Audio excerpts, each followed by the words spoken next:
আটকের পরেই গোপন মুক্তি, পুলিশ কর্মকর্তাকে ধন্যবাদ দিয়ে ছাত্রলীগ নেতার পোস্ট ভাইরাল।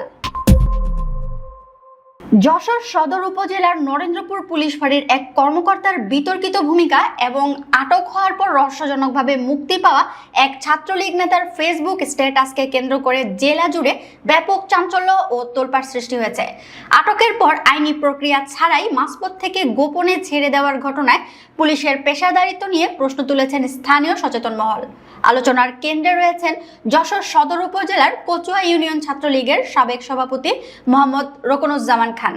গত 29শে মে রাতে তাকে আটকের পর ছেড়ে দেওয়া হয়। এরপর তিনি নিজেই সামাজিক যোগাযোগ মাধ্যমে স্ট্যাটাস দিয়ে বিষয়টি প্রকাশ্যে আনেন, যা নিয়ে শুরু হয় তীব্র সমালোচনা। পরিস্থিতি বেগতিক দেখে পরবর্তীতে তিনি স্ট্যাটাসটি মুছে ফেললেও ততক্ষণে তার স্ক্রিনশট ছড়িয়ে পড়ে সব মহলে। স্থানীয় সূত্র ও প্রত্যক্ষদর্শীদের বরাতে জানা গেছে, গত 29শে মে দিবাগত রাতে কচুয়ার জরিনাবাজার এলাকা থেকে কচুয়া ইউনিয়ন ছাত্রলীগের সাবেক সভাপতি রোকনুজ্জামান খানকে আটক করেন নরেন্দ্র পুলিশ ক্যাম্পের এএসআই বিশ্বজিৎ। আটকের পর তাকে পুলিশের হেফাজতে নিয়ে যাওয়া হয়। তবে নিয়ম অনুযায়ী আটক ব্যক্তিকে পুলিশ ক্যাম্পে বা থানায় নিয়ে যাওয়ার কথা থাকলেও রোকন খানকে মাঝপথ থেকেই এক রহস্যজনক কারণে ছেড়ে দেওয়া হয়।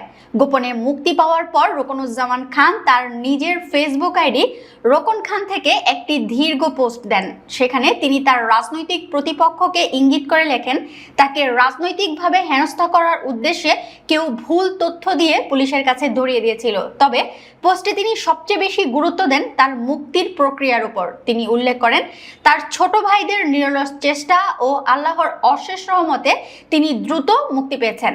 একই সাথে তিনি তাকে ছেড়ে দেওয়ার জন্য সংশ্লিষ্ট পুলিশ কর্মকর্তার প্রতি কৃতজ্ঞতা প্রকাশ করেন।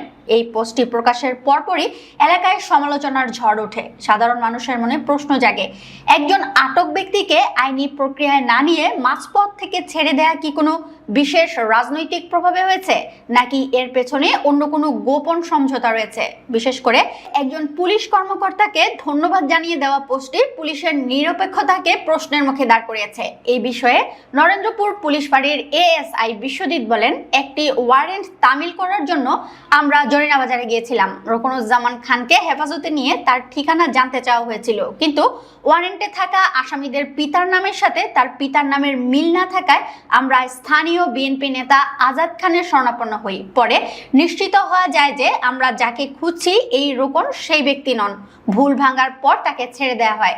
পুলিশের ব্যাখ্যায় স্থানীয়রা সন্তুষ্ট হতে পারছেন না। অনেকের মতে, যদি ভুলবশত আটক করা হতো তবে সেটি পুলিশ ডায়েরি বা আইনি নথিতে থাকা উচিত ছিল, কিন্তু মাঝপথ থেকে ছেড়ে দেয়া এবং আটক ব্যক্তি কর্তৃক পুলিশকে প্রকাশ্যে ধন্যবাদ জানানো অনেক প্রশ্নের জন্ম দেয়।